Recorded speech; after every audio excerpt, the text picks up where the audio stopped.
But yeah, I started playing on Smurfs and TFT because I didn't want to just queue Challenger all day till I had a couple accounts. And I have a Smurf at Plat 3 right now with like Diamond 1 Masters MMR, which is super annoying. Yeah, I don't really like how it works. I have one account that I started out, I won 10 out of my first 11 games, and I'm in the same boat. My account's literally Silver 2, and I'm playing against Challenger players. It's, interesting, I'll put it that way. Let's play Raven Familiar on 2, sorry for the non-Hearthstone talk. See what we get here, nice Pocket Galaxy. And Polymorph means he's probably Reno Mage, which is really nice. Could be like another wacky mage deck too, but this on average is good for us, I'd say. That being said, Caligos is probably one of the worst cards that we could draw. For the 10 cost ones, I'd definitely rather have N'Zoth in my hand, because when you play N'Zoth, you usually don't play anything else with him.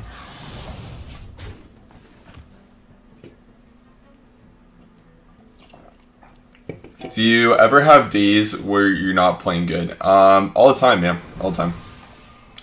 I suffer from brain lag heavily occasionally, which is pretty tough. When my brain is just lagging, things don't work. It's usually when I do dumb stuff, like wake up like today, and 10 minutes after I wake up I decide, let's hit the go live button. I don't have time to like wake up and stuff, and then I usually just do dumb stuff. And that's generally how that goes. Did he just dirty red against Big Mage? Oh wow, this guy's got balls. Unfortunately didn't pull Caligos, but Sylvanas is still okay, right? I'll take it. Galaxy and trade. I feel like I usually play pretty poorly when I play strategy games when I don't have like exercise before. So like my usual routine is like I'll wake up and go to the gym, and then I'll come home, and then I'll stream, is usually what I do. My sleep schedule is kind of fucked up right now. I generally like to wake up like around, I don't know, like 6 or 7 a.m., go to the gym, stream like morning to afternoons. That's like what I prefer to do. Let's just play big stuff and not trade so we have the Sylvanas alive still. Only problem with that is like he can clear the Dooms, or clear the Sylvanas, play a Doomsayer, give us a Doomsayer. That's like the only issue with this play. Otherwise it's just good though. Yeah, I feel like the gym for me helps me like mentally stay like alert and stuff. Otherwise, like today I'll probably suffer from like a severe amount of brain lag. Going to TwitchCon? I have no clue. When is it?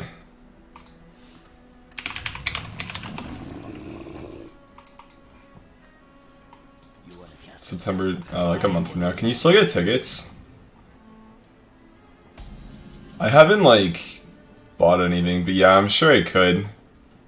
Wait, San Diego is like further though, right? It's like a different location than it's usually at, I think. Are you going to see Matt? I think we just yank his card, right? We could do it in a different way where we always get the Mountain Giant, so I guess we should probably just do that. Oh fuck.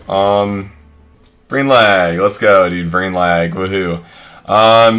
Hey guys, what's up? My name's Control. I'm a professional gameplay streamer. Holy, that was fucking bad. Whew. Yeah, let's just go face. Sure. I don't really want to do this yet. So, pro tip, you want to play your Hearthstone turn properly, don't Google search where San Diego is during your turn. Because when you do, you're gonna know what you want to do in your head, but you're gonna kind of just like not order it out properly. Do I run the Black Knight in this deck? You should. Maybe I could. It's looking like kind of good if they run Death Lords. Let's draw a lot of cards. So this is probably the dumbest combo in the deck, is the Stargazer Luna into just like a ton of minions. Let me draw 2. Oh, we actually have to play that. That kind of sucks. I don't really want to play that. So I guess we just do this. And, pass, I guess? Just ping his face or something? That should be fine. But that's probably the stupidest thing you can do, right? With the Luna plus Luna, the double combo.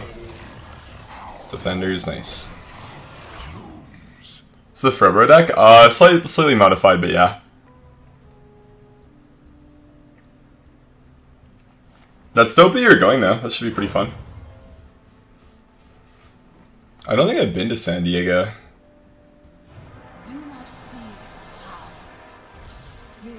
Or actually, no, I think I have. I think like when I stayed with Ali for a while, that's like near where they lived.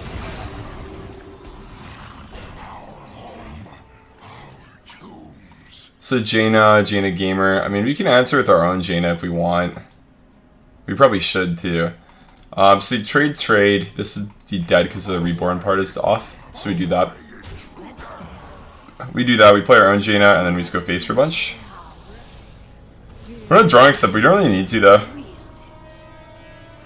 The thing for him is, like, for him to win at this point, he has to go, like, exactly Kazakus into, like, a 10 mana potion that offers Polymorph, and then he has to get the Polymorph AoE option. And even then, we just have, like, 50,000 big things to play to win with. Oh, wow. Thank you so much, Rhetorical Anarchist. Appreciate that. Thanks for the support for Misplay Wednesdays. I appreciate that, man. Don't worry, guys. These are just, like, what I call warm-up games, okay? You warm up, you get ready to go, you know, hit a couple push-ups in between the games, we'll be good to go, don't worry. The important part is we still drew Pocket Galaxy on turn 5. That's all that really matters. Drew the broken card when we needed to. I don't think we win here, right? Not quite a win.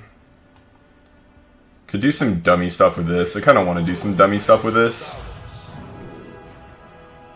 I mean, that's like the most fun card, but I think I'm just going to take that. Do something like this and play this. And just bop him in the head. Not quite a win yet, but we're getting there. Oh shit. I overdraw. Yeah, Cartoon Defender is really good for sure. I like him a lot in any deck that can run N'Zoth, just because you get 2 of them, and like they multiply basically is why they're really cool. Also just ends up healing you a lot. It seems like it's also a really balanced card as well, which is one of the reasons why I think it's pretty cool. It's just not like overly strong, it's just like, it's powerful, unique, and interesting. Which are all like pretty important aspects of Hearthstone cards, I think. Yeah, but you only get that after you play N'Zoth, you don't get it before you play N'Zoth. I'm gonna overdraw Alex. We did not overdraw Alex. Nice. Okay, so he's gonna do the polymorph stuff against us this turn, which kind of sucks. So what are the best cards to dump? I guess we still want to hold this, right? Because he hasn't played his block yet.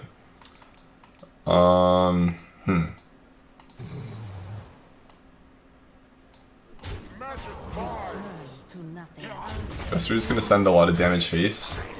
Play like the shitty card. I have to play 2 shitty cards though. I can't even play 2 shitty cards even if I wanted to.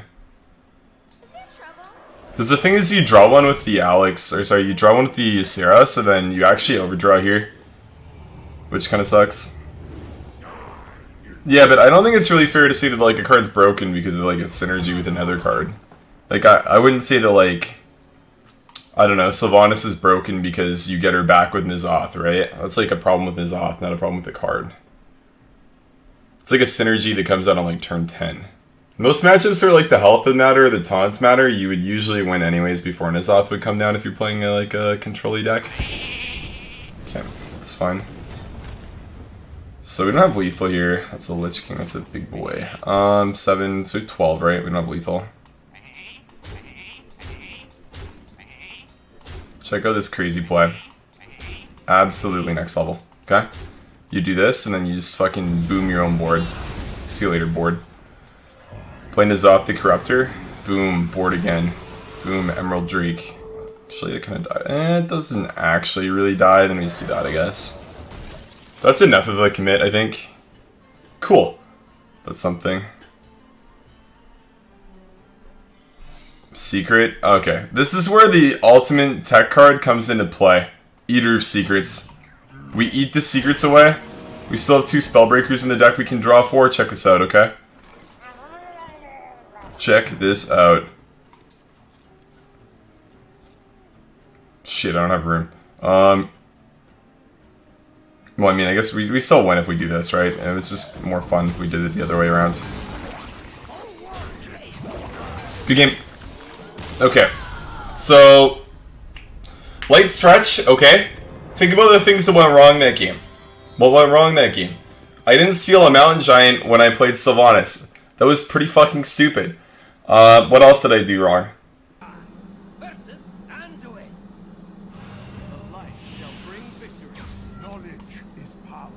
Well, we drew the good card again, so we don't need the Raven Familiar. I probably want to keep the bad cards that are small, though, so I actually could have kept the Familiar there just to play on turn 2, because I'd actually rather draw all of my big cards later, because your big cards are the one that you want discounted. Great analysis is always control. You should be a caster. Wow, thank you so much. Yeah, I could probably do a pretty good job. Well, drawing Raven Familiar on turn 2, it seems like a good play. That control guy's making really smart moves right now. Shadow Vision's on turn 2. Wow, this priest is exceptionally talented, also making a great play. Utilizing all of his mana on curve. Yet another Raven Familiar. Wow, not only will control gain more information about what his opponent's playing, so his opponent is most likely a big priest based on the Spirit Lash, Mass Resurrection, and Shadow Visions in the deck, which is insane. Now, the real question of today is who will win. Luna's Pocket Galaxy Mage or Big Priest. Both are big decks. Which one is bigger, though?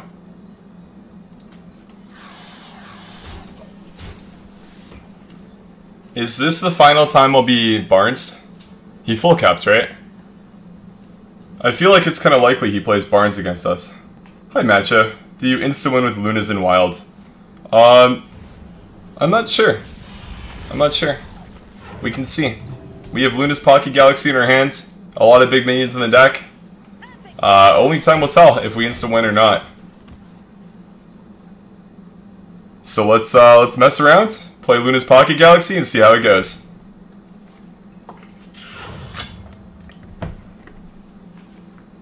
Coin Shadow Essence into Vargoth. And coin. That's where you get him every time. You get him with the coin there. Okay, so we play Ragnaros. We also play Rotten Applebomb. We could actually Spellbreaker there. I don't think no. We save Spellbreaker as like an offensive play. I think like what you want to do with the Spellbreaker in this matchup is you want to be like using Spellbreaker on something along the lines of like I don't know, like an Obsidian Statue to like push for lethal. Because at this point we're definitely the aggressive deck, and he's definitely the guy playing like the control deck, I guess. You could argue. Can this deck play card draw? Probably. You have like Cold Lights. I think the thing with the spells, right? The problem with running spells in this deck is it makes it so Raven Familiar doesn't always do what you need it to do. Okay, the Lich King, any trades, we can silence that. Oh. This card's kind of a problem. Cold Light seems good. We can mill him one card. That's lethal, right? Now, funny interaction. Not all of you guys will be aware of this, but you can actually silence Ragnaros to have him attack. Crazy, right? It's one of those that like not a lot of players can figure out, but you know, next level players like me, we just know that kind of stuff. It's all up here. It's all up here, guys. It's all up here. Good game. So I guess Pocket Galaxy Mage is better than Big Priest. Glad that we possess the critical information that we need to achieve Victory Royale. Oh hey, Luna's Pocket Galaxy. Do you guys know what makes this deck a lot better? Drawing Luna's Pocket Galaxy early. Kind of insane, right? I was sitting here in the lab, right? Just a few moments before I went live. So laid back in my chair, just like this. I was like, how can I make this deck better? What can I do? And I decided the only answer was to draw Luna's Pocket Galaxy. So I've been working on that, labbing it up a little bit, and I figured out the best way to do it. It's just to hit a couple push-ups every game you feel like you didn't play perfectly. Hit a few push-ups, it'll be fine. So Spreading Plague is actually pretty good because we only run 2 cards of Silence. So we actually have a pretty difficult time dealing with wide boards like that. I don't want to play Luna on 3. Luna's pretty broken. The thing about Druid too is they run Poison Seeds, which kind of just fucks your day up. It kind of really just fucks your day up. Poison Seeds makes it so all of your big cards are not big anymore, which is not a good look. Exactly. Nice parallel to take from that. It's very similar to TFT, yeah. If you're a good player, you're just going to get item drops from the mobs, yeah, for sure. It's just one of those. Oh, nice. Like, my opponent here is a good player, so not only did he coin Oaken Summons, he also coined Oaken Summons into Archmage Vargoth, and then his Vargoth rolled the Oaken Summons again. I think that's expertly done there by the opponent. Let's take an Ice Block. Yep. Absolutely zero errors there. How could you play that perfectly? Think about that. It's insane. Oh. Thank you. Summoned a minion from our deck for us. Thank you. What a nice guy. Card Suit Defender.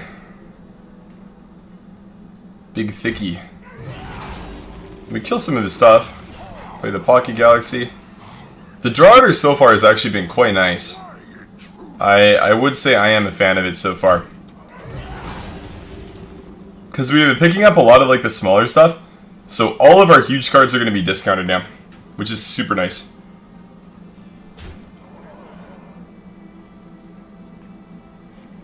Swipe.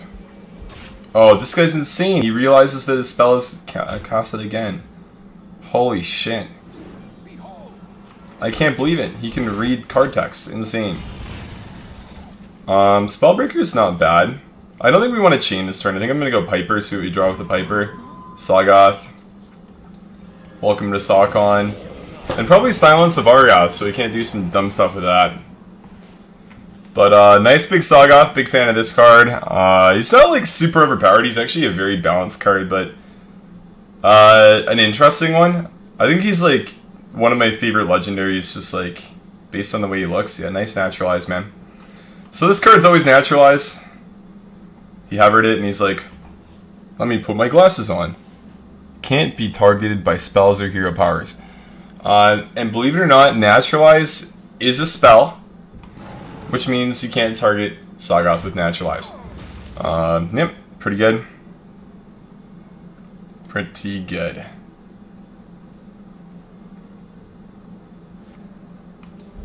Swipes the face. I was actually wrong, that was swipe. Oh, 1 mana Lich King, that's kinda cool. Is 1 mana Lich King good enough? Oh, let's try it out. I guess it's okay, right?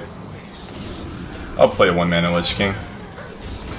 So important point about this game is you really don't want to overcommit unless you absolutely have to, because Poison Seeds will absolutely fuck your day up. Yeah. That's like probably the most important thing to note about any time you're playing against Druid when you're playing a big deck, I guess you could say, is that Poison Seeds will really make it so you don't have too much fun. Double Poisonous.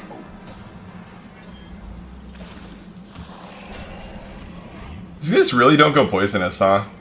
I feel like that's one thing that I notice a lot of North American players like almost never do, is take Poisonous off these.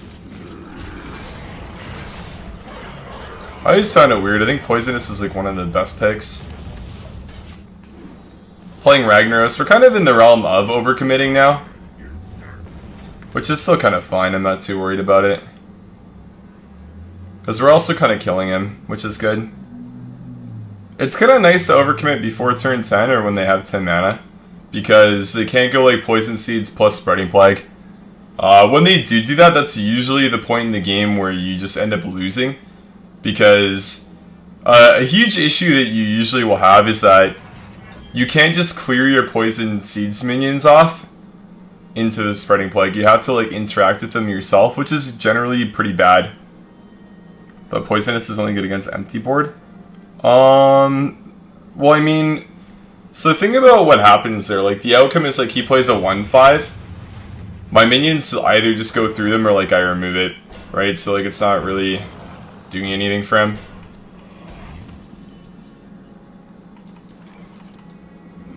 Like, the way that I think about it is it's just like the Poisonous minions actually do something because I have to remove them or my minions die. The top minions don't really do anything. So we're getting kind of low here, actually. I don't know if I want to obliterate this at dead. I don't think I do, actually, right? I don't really want to obliterate. I think I'm just going to do this and play the Ysera.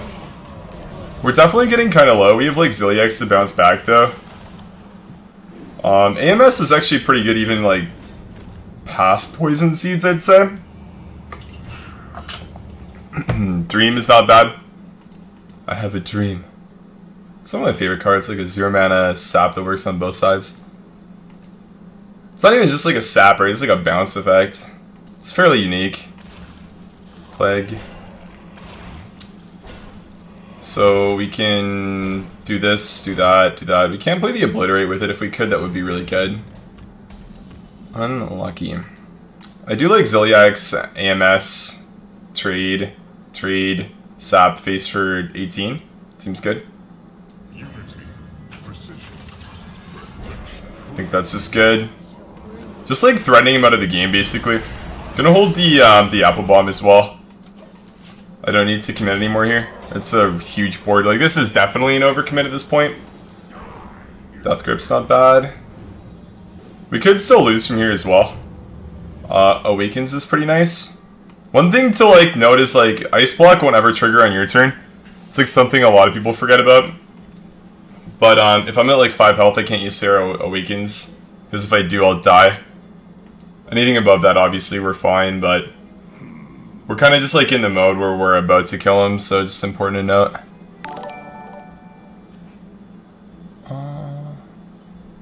Thank you. I keep on staying in the wrong mode for paying attention to this stuff. What does he have, Hacklebot and Ironwood Golem? I don't know. Hacklebot versus Ironwood Golem is like kind of like a debatable topic. I haven't played enough, but when I did, like a couple months ago, I didn't really like Hacklebot, as I felt like it was just so bad if you drew it in basically every matchup, whereas Ironwood Golem's just consistently good. Maybe in Mage meta it's fine though, because the 2 extra health matters a lot, so like your Ironwood Golem doesn't just get fireballed. It's pretty interesting.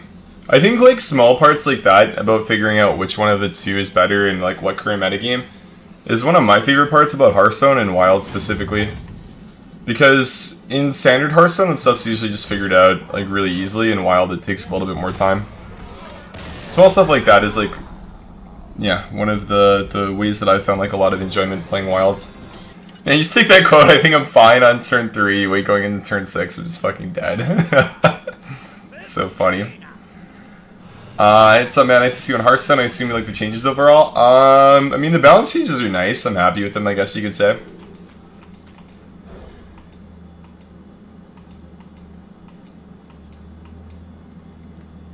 Yeah, I should probably make a video talking about the balance changes, but I mean, the TLDR on it is like, the nerfs are pretty good for standard. They don't really affect Wild very much, or at all. This has been like the first time since probably the conception of Big Priest that the deck just hasn't really been viable. So Barnes nerf, which is like 2 years late by the way, is really not that impactful. Secret Mage, the deck we're playing against right now, really just shuts down Big Priest, and it's just such a huge part of the metagame right now that Big Priest just can't thrive right now. It's not very good, and I would almost argue it's actually unplayable at the current moment. So I think the Barnes nerf right now has absolutely no effect on the Wild metagame. But that being said, I think it's pretty good for the future though. I won't ever complain about it because I think that like the nerf is just good. It's something that I've wanted for a really, really long time. But that being said, I don't think it's like super impactful at the moment. But in the future, maybe Mage falls out of favor, something about the deck gets changed, something for Big Priest gets announced, it's like really crazy. Then I mean the 1 mana increase in Barnes will probably decrease the frustration that players will feel.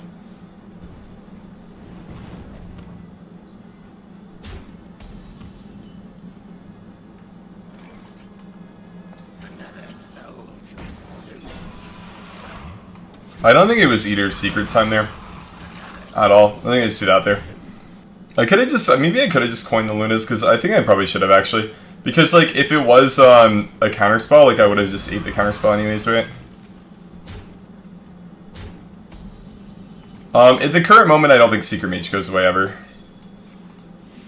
I think it stays for a really long time. Secret Mage has been a deck with the core that it has right now for a very, very long time. And with the added cards, I don't think it's going anywhere. I think it's okay though. I'd definitely rather have Secret Mage be a meta deck like this than like Cyclone Mage. Or like Quest Mage, you know? Let's play cards, play cards, play cards. Behold the tools of creation. Boom, cool. But yeah, it's a very, I don't know, it's a consistent deck that you can counter, so I think I'm actually okay with it being like the most suppressive deck. I like that it's not an even or odd deck, which is nice. So I'm actually okay with it being like the king right now. If it was like Quest Mage being like the best deck, the most played deck, then I probably wouldn't be playing the game right now, to be 100% honest with you. That's how little I enjoy playing against it. It's just super unfun losing to 50 random cards. This deck at least like will honestly kill you basically the exact same way almost every time. Which, if you're okay with that, it's great. If you're not, then it sucks. For me, I'm okay with that, so it's kind of whatever. Caligos comes down, see what we get. No secrets. I guess Mana Bind is fine. Let's play Mana Bind. I don't want to draw him cards, so I guess I'm just playing Sylvanas and going face. Cool. Hey Zeddy, this deck isn't greedy enough. Thanks for the 7, man. Appreciate it. Yeah, I actually ripped this off your Twitter, dude. I changed a couple cards, but it's basically the same thing. Thanks, man. Hope you had a great day. Thank you for the card. Oh, I get card draw. Nice. Thank you. Yeah, for the nerfs, you can get full dust for Barnes if you still have it, for sure. Yeah, same with Pocky Galaxy, like my golden one. I'll be cashing that in for sure. Yeah, all that kind of stuff. Good game. So I guess Big Mage does beat Secret Mage if you have coin.